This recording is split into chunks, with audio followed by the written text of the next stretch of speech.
Last night, Stephen Mangan revealed Brogan Bertie as this year's Portrait Artist of the Year.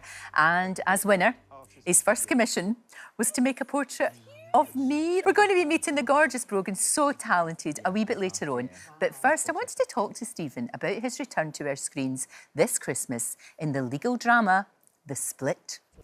Stephen joins me now. Back by popular demand. Yeah, we thought that was it. So did I. So did we all. I know. Abby said she wanted to tell the story of a good divorce over 3 series, and we got divorced, and that was it. And that was that, but... Well, I think the BBC were very keen to do more, and Abby wasn't going to do it if she didn't find a good idea, and she did. And she's written a beautiful thing. She's written... And there we are. Now, but you poor wee thing, you had to go to Barcelona. I know, for a month. Oh, shame. In May. It's tough. Honestly. Is everybody back? All the characters we love? Pretty much, right. Yes, because it's a family wedding. Our daughter is getting married. Right, very clever to get you all together. Yes. There needs to be a device to get you all together. Exactly. That's the perfect one. Yeah, so we're all gathered, and of course there's drama and intrigue and exciting times. But, you know, what a beautiful city to film in. Oh, amazing. And again, there's just something about this story that has really... I think because so many people can relate to it. Yeah, because in it's a way, because we're all... It's about sisters and mothers and husbands and wives and your parents and their children. It's about relationships. And everyone can get on board with that. Exactly. Whether you've got good ones or bad ones or, you know, and Abby writes them so cleverly. No one's a goodie, no one's a baddie. Everyone's flawed, everyone's got their issues. And life is messy. Life is so messy. And there you are. Messy. They're just trying to work it out. I know, and we'll have to find out whether or not do they get back together, do they not? We're not sure. You're not to tell me. I don't want to know because I shall be watching it. It's two-parter, isn't it? Two-parter, yeah. Two-parter, which is great. 29th and 30th. Well, I just think, you know, when you've got characters and you're not done with them. Yeah. I think as a writer, if you're not done with them, you want to get more. And people want to see more. Well, if the stories really feel real, why wouldn't you want to check in 2 years later and say what's happened to them? Exactly. Where are they now? But you and Nicola, who are obviously good mates as well, you're going to be working together next year in the new year, aren't you? We're doing a play in the West End. Are you? It's a very different kettle of fish. Go on then. What's it all about? Well, it's a very grown-up. It's funny. It's quite sexy. It's about a throuple. What? So we're married again. Right. We're back together.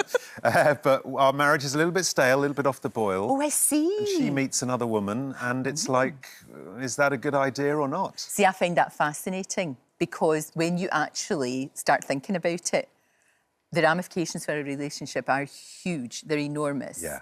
And though it makes it, very naughty and everything, actually, again, messy. I think you're going through a door that you can't go back through this again. Is very you're true. Moving your relationship into an area that's true. But, you know, a lot of people I meet, especially the younger generation, tell me there's such a thing. Thruples now, 4 people in a relationship, 5 people in a relationship. I don't have the strength. It's I don't have the energy. I just don't. I'm too busy watching the Split. Look at the Split. It's complicated enough when there's just 2 of you. Exactly. We bring other people into it. Yeah. Oh, whatever floats your boat is what I always say, whatever floats your boat. Now, look, not only were you in Barcelona... Yeah. The Caribbean. I know. Working in it. When I say working... It's been a tough year, Lorraine. I had to spend a month in Grenada. We're doing the 2nd series of The Fortune Hotel. Do you know, that was really good. Oh, and this year really good. I'm so glad you're doing that again. Yeah, because that was the first time we'd ever done it last year. So you didn't know. We didn't know quite how it worked. And even though it was a big success, we've really ramped it up this year. And I think it's going to explode onto people's screens. Now, look, it's not often that I am envious about people's jobs on telly because I feel as if I've got the best job on telly. But Portrait Artist of the Year, what a great job to do. Yeah. I mean, it's just wonderful. It's a brilliant show apart from anything else, but it's just, what a joy. Yeah. What a joy I of a get to show. watch talented people being talented. And there's something magic about painting, you know, empty canvas, and 4 hours later, just watching them do it. It's a treat. And Brogan, of course, won. Yeah. And Brogan's prize, I'm not sure if it was a prize, but his prize was to paint me. Are you kidding me? Scottish icon? Behave yourself. British icon. Behave yourself. Yeah. But what an experience. For me, it was an incredible experience because he got me. I mean, we're going to talk to him later. Yeah. You must stay as well. Yeah. So we're going to talk to him later about the whole process. and how interesting it was, and somebody with that amazing artistic eye, and what they can see. Yes. It's like he looked into my soul. Well, and knowing that it's going to hang in a prestigious gallery. In Edinburgh, Scottish Portrait Gallery. Yeah, do you know... Billy Connolly's in there. Exactly. And Bonnie Prince Charlie. And you. And me. And more. There's not just the three of us. The pressure on him to paint something that, you know, because it's one thing painting in 4 hours, we go, well, it's only 4 hours, we understand. But this is forever, this one. Grown up is not the word. Look, the Split Barcelona is on Sunday the 29th of December, and then it's on the next night as well. It is, two nights in a row. You're going to be in the play Unicorn. Unicorn. In the Garrick Theatre? The Garrick Theatre in London's glittering West End. Fantastic. It sounds great. It really does. I'll talk to you later with lovely Brogan. Stephen Mangan is back with me alongside the brilliant Brogan Bertie, who last night was named Portrait Artist of the Year, and he had to paint me. Brogan and Stephen join me now. That was very emotional. Oh for all of us, wasn't it? It was. It really was. Congratulations. Thank you so much. Congratulations, and thank you for doing such an incredible... Gosh, we can see it there. We can see it there. It's huge. It's an amazing portrait. It really is. But you know, you came in here to watch me working. Yeah. And what I loved about what you did was you portrayed me listening. You know what I mean? Because oftentimes I'm sitting... Don't listen enough. But oftentimes I'm sitting listening, and you got that. Yeah. I felt like that was something really important to get, because I guess you've got such a public-facing, you know, persona. And I think that when I came to see you, there was such a depth to you listening. There was so much space that you gave other people that I was like, it would be a shame to, I guess, do a caricature of you where you weren't soft and, like, almost, you know, you gave so much room to everyone else and you were really introspective. So I liked seeing that other side of you. Oh, and even the judges says Brogan's a game changer. A game changer. That's good, isn't it? Yeah. Well, it's an incredible piece of work, and obviously, we put you under a lot of time pressure on the show, but how much time did you spend together? We had a couple of days. Well, you came into the show, and then we had a couple of days. You came round to see me, and you made all these amazing sketches. Of course, I wasn't allowed to see it, and I didn't want to see it until it was finished. But we just clicked. Yeah. It was clear that we you really got on. did. Yeah. I mean, we blathered, we chatted, we talked about everything, didn't we? Yeah, and that makes my job so much easier. Well, exactly. Yeah. We compared scars. We did all sorts of things. We did, yeah. It was amazing. But one of the things you said, which really resonated with me when I was watching last night, was the fact that, you know, being trans, not only did it transform you as a person, but also transformed you as an artist, which I thought was really profound. 100%. I don't think I'd be able to do people's portraits if I hadn't transitioned. Wow. Because before I transitioned, I guess, you know, there's a film between you and everyone else. Even if you're not aware of it, there's something that you're always editing. You're not quite yourself. So I think to have that fall away and to transition just means that I get to be more honest with other people. You know, there's an openness. I get to meet people where I'm at and see them for who they are. There's a realness, you know, that I didn't have before. So I think that's such a strength of transitioning. Very, very much so, and I completely understand that. You're incredibly talented, obviously, and this is kind of, you know, put you in the public eye. This is what you're going to do. You're not going to do... You have to. You must. All the judges said that to you. Yeah, definitely. You've got to. This is hopefully the future, yeah. Oh, no, definitely. Oh, yeah. Do you know what that unveiling, which was lovely, was talking to your mum and dad, talking to your family, talking to Steph, your lovely partner, talking to everybody that loves you and is so proud of you. You've got a lot of people, you know, that have got your back. Yeah.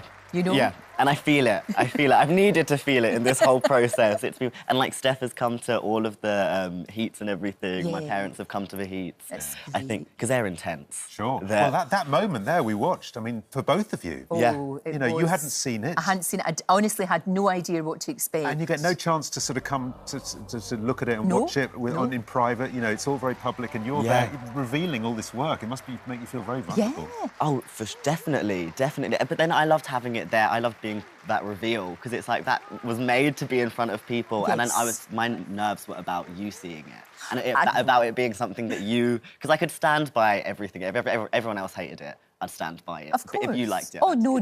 So I was absolutely really love it. You can see, if you look really carefully, you can see Angus is there at the bottom. Angus's bum is there. You've got me sitting on my Orkney chair. That's my favourite chair, and you know it's in my wee house. And you chose to paint me in that tartan coat. That's not an easy thing to do because we rifled through my drawers. Yes, didn't we we? did. Rifled through everything, and you decided you wanted that coat and you wanted them fluffy shoes. Yes, yes, which I've not heard the end of from everyone else. Those shoes, that was your choice. I was like, yes, I loved them. I like them. I think they go. I think they go really well. I love my shoes and they're really good. But that's not the easiest thing in the world to do. Was that difficult to do? Was it? I mean, everything's going to be a challenge, isn't it? But when did you think to yourself, I've got it now?